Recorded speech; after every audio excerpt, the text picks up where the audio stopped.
Okay, I just removed this 0.2 microfarad 600 volt cap from here to replace it, but since it's open, I thought I'd go ahead and check these two 470 ohm resistors.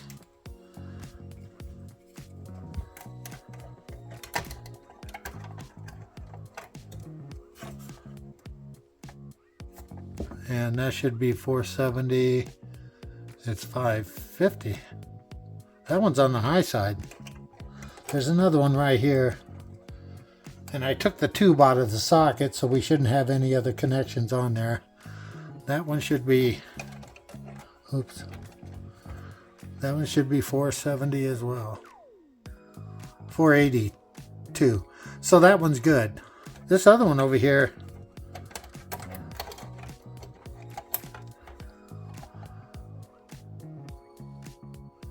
$550. That's a little on the high end. I think I'll just go and replace it while I'm in here.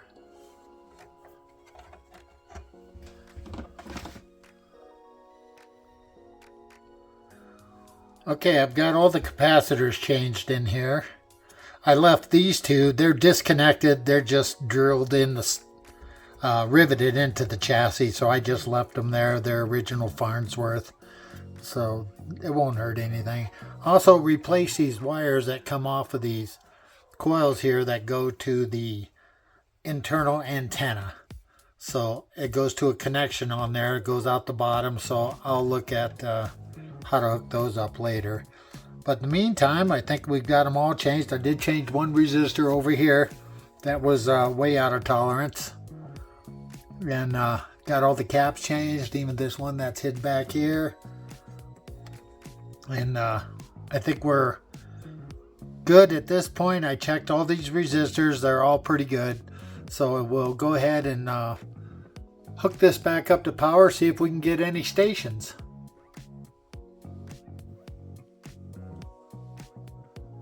Okay, I'm ready to fire this up on the Variac again and see if we get any channels this time. Make sure this is on. Crank it on.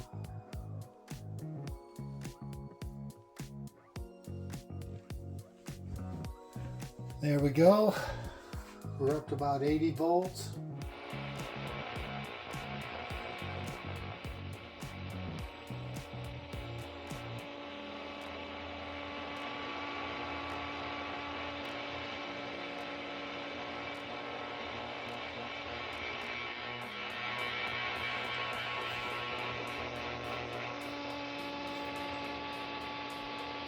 I don't get anything.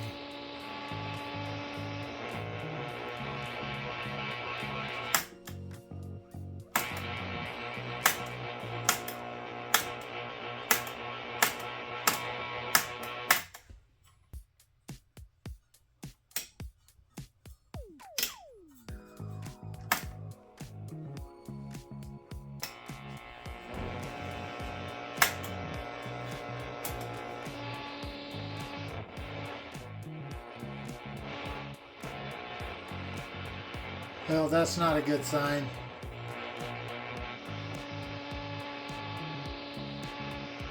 Let's use the thermal camera and see if we see anything getting excessively hot in here.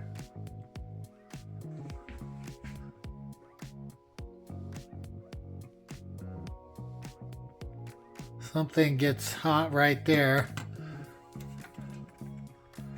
But that's probably that resistor. Yeah, it's warm, but it's not hot. It's showing something getting hot right there in the center.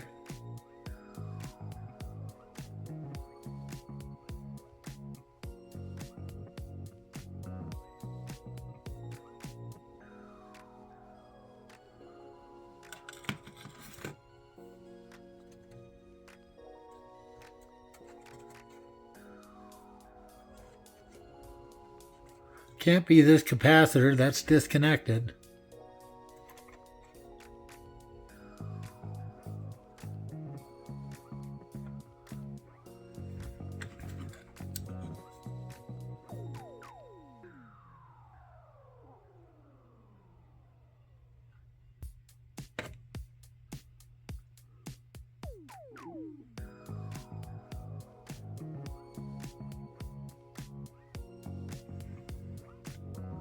It's just that tube socket base. What about this one?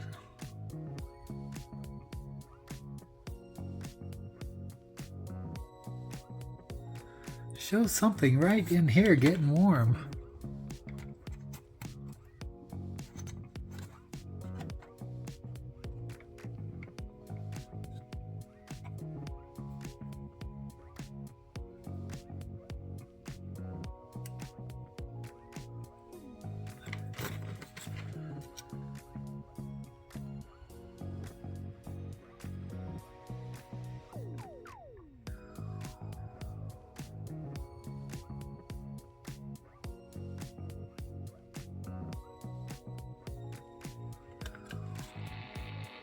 Yeah, it's just showing the tubes is getting warm.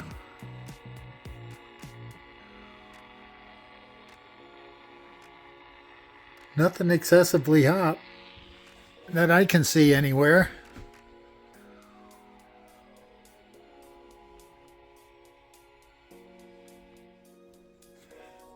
I'm not getting any radio signal at all on the chassis upstairs, so I thought, since I have so much trouble in this metal barn, my metal shop, of getting any signals, I thought maybe I would take this built-in antenna off of here and take it up. It only shows one wire coming out the top, but it does show like another couple connections right here. I'm not sure what that is. That I thought I might take this out and take it upstairs, see if I can hook this up, see if I pick anything up from there.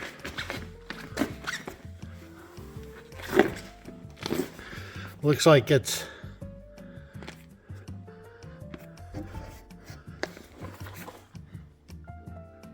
yeah, it looks like maybe if I just loosen these bolts, this will slide down and take it out of the block at the top to where I could carry it upstairs. We'll give that a try. Okay, that did the trick. It just has a short stubby one here, which I was able to lower, and it pulls right out of the top. And it only has one wire coming out the top here, but a couple spots here it looks like. From the schematics, it looks like there was supposed to be four wires that hook to this. That would be 1, 2, 3, maybe another one right underneath there. So we'll get it upstairs and take a look at it. Built-in antenna. No ground, no aerial. Does away with unsightly, annoying wires. No aerial or ground is needed. Reduces man-made static, giving you better, clear reception. Place your radio anywhere in the room. Built-in antenna makes the instrument as portable as a floor lamp. Place your radio where it looks good. Tune in your favorite station, then tune the Farnsworth built-in antenna to the point where reception is cleanest. Fort Wayne, Indiana.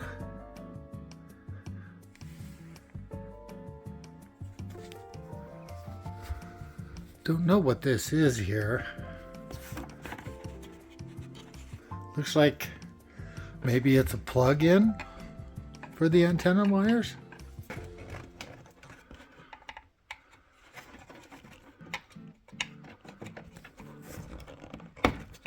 That almost looks like that's what it might be, a plug. It's kind of hard to film this and pry it up.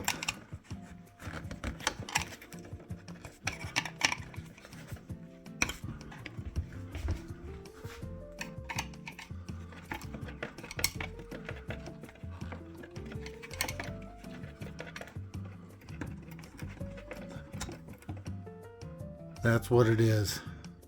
That's the other 3 wires. That'll be the 4th one. So I just need to figure out which one goes where, which means I might need to try to see where they go in here. I'll look at the schematic again. But that's interesting.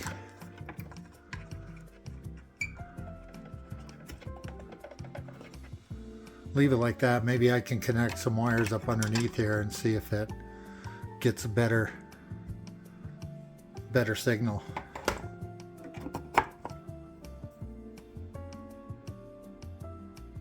I can't really get any channels on this, even when I use my antenna setup here that I've used on my other radios and I pick up channels. I can't on this one, which has me a little concerned. And these were all the wires I replaced that were the old broken wires that goes to this built-in antenna that goes out the bottom and connects to the built-in antenna. So I think before I get too panicked about not getting stations, I need to figure out how these hook up. So looking at the schematic here, I see this is the built-in antenna right here, and it looks like it has 1, 2, 3, 4 wires. So that is the built-in antenna. Jumper connects these terminals when the set is used with the built-in antenna. Disconnected when used with the external antenna. So I did.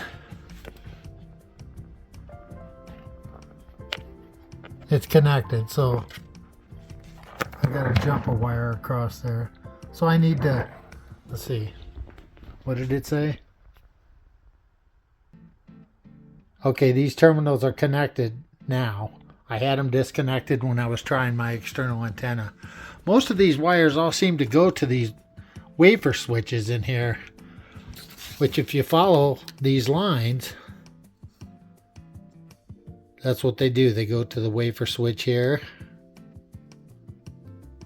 comes down and actually goes to one of these manual buttons. The next wire comes down, goes to a wafer switch. The next wire goes to the wafer switch. This wire, another wafer switch. So I've got them all on there, so what I need to do is trace them out to how they hook to this antenna. And what we have with the antenna is this. It had this broken connector. All the wires were busted off of it, so I cleaned them out. And that plugs in to here. So there's 3 connections there and 1 out the center. So looking at the schematic, we do have 4 connections. In fact, this one looks like that might be a shield, so I'm guessing, well, it connects across this to ground, so it looks like that is a shield. So I'm guessing the center wire is probably the shield, which was broken off. And these 3 wires, we should be able to ohm these out and see if we have connection across there. So one of them is going to be from the inside all the way to the outside. That's going to have the most resistance, but they're still going to be down near 0 ohms. And then there's a center tap. It looks like it comes off of there, goes down to there. So we'll do some ohming, see if we can figure out what pins are what on the top of this built-in antenna.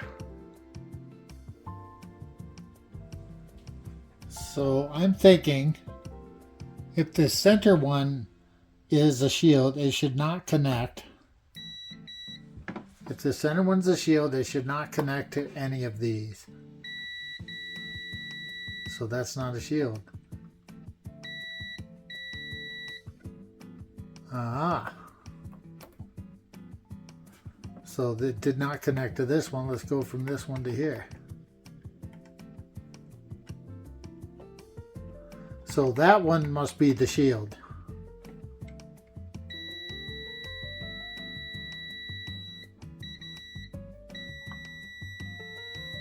That's 0.9 ohms. That's about 1 ohm.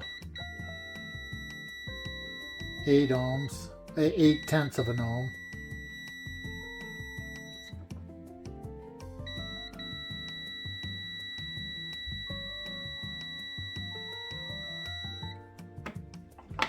Okay. So it looks like these 2 are connected See the antenna, and this one has the highest resistance. So we're dealing with this, this, and this on these three. That ground must be this one right here, the shield.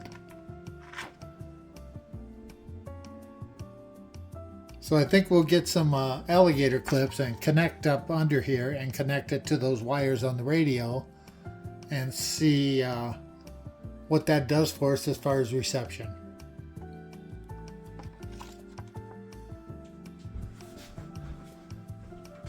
Okay, so I'm thinking that one is the shield, so I'm going to connect an alligator clip from the black one here to what I think is the shield.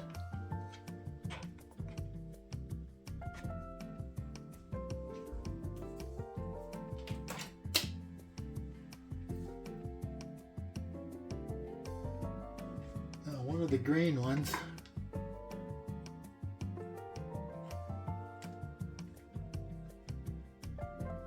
we think goes to here.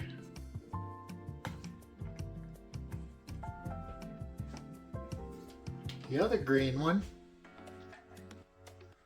since the resistance between here and here was higher than the resistance between here and here, I'm thinking that is the overall coil, and this would be the center tap. And I have one of the other green one here as a center tap. So let's hook this one over to what we think is probably the center tap.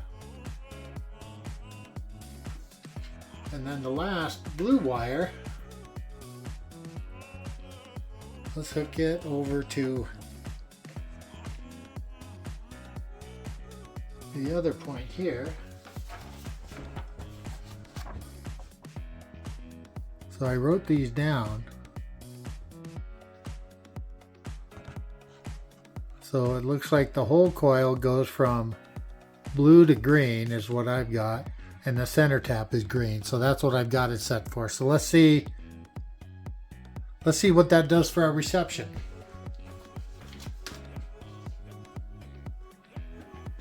We'll go ahead and plug it into the isolation transformer.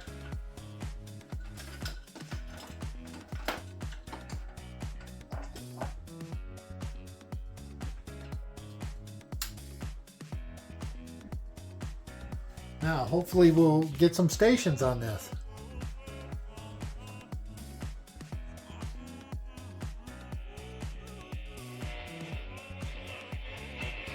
Oh, look at that. I hear something already.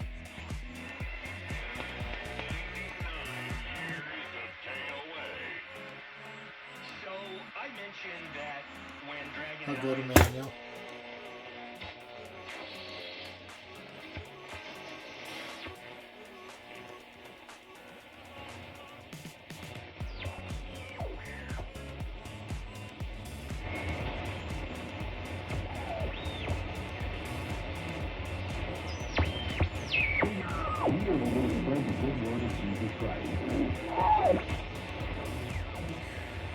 Let's see.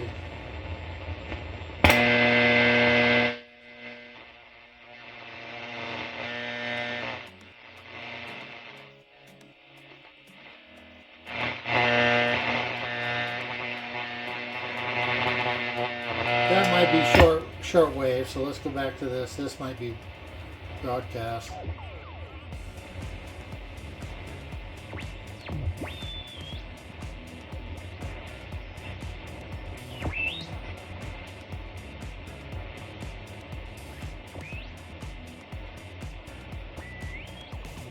Not picking up a lot. Then, when I started, they helped me on the court. This kind of helped. You want to lose weight, SOTA stands for state of the art because it is.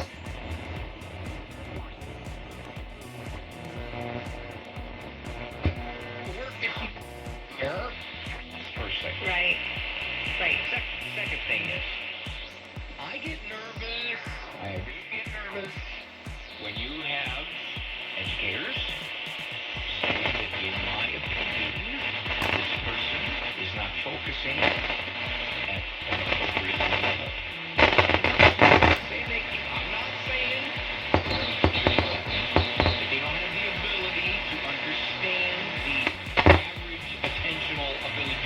of the kids.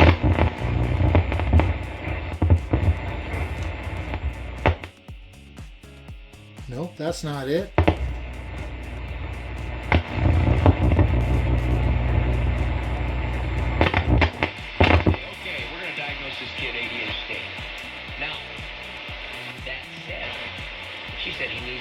Some of this interference might be due to my lights in here. Adjustment call. You decide. You say, yeah, okay. Given this kid's mental age, and that's the important part of it, he's in about 3 to 5% of attentional abilities or distractibilities or impulsive abilities. So that's how severe he's got to be. You can't just simply say, well...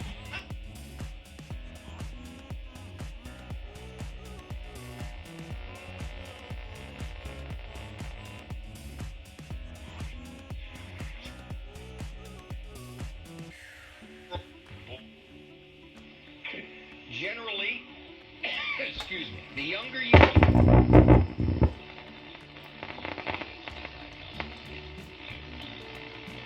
maturity. I remember a fascinating study that observed 3-year-olds, and they said that I swapped the 2 green wires around. That might be the. Would be considered ADHD. That sounds a little better. You judge them, so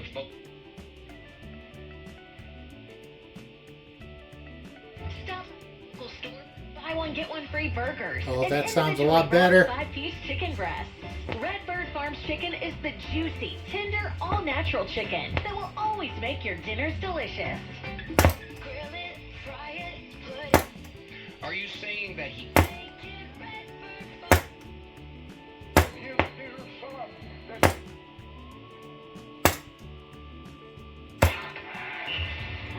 This is Katina Mobley from iHeart Sports Network.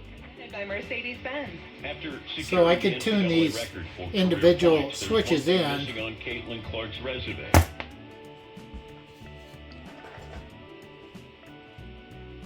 With these coils, these inductors.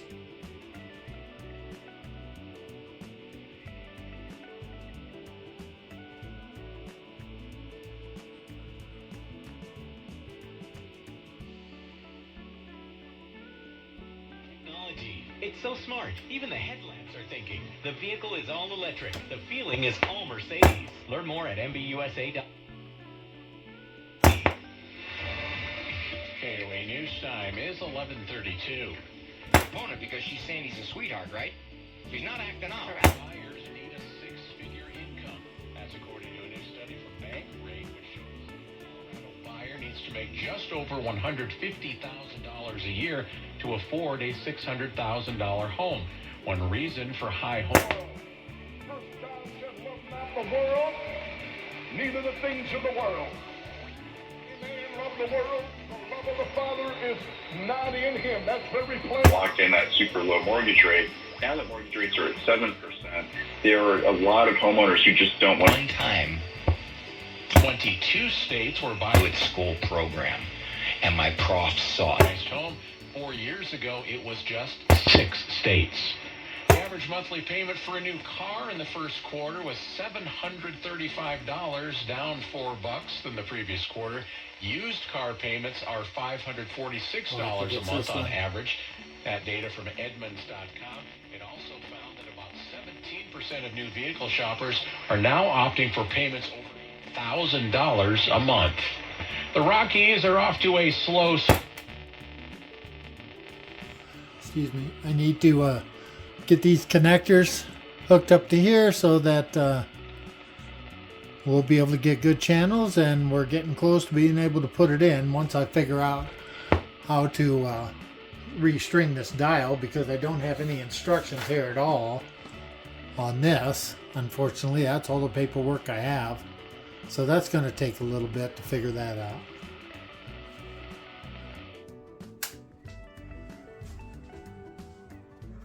Okay, I'm going to replace the wires I have in here, because this is a solid conductor wire and this is a lot more flexible stranded wire, still cloth covered. I'm going to replace these 4 wires with this. I don't have black or blue, but I do have green, red, and yellow. So that's what I'll use and mark them down. Since that antenna rotates underneath, these wires need to be flexible so they don't break off easily from that connector. So we'll get these changed out and get the little connector soldered on there.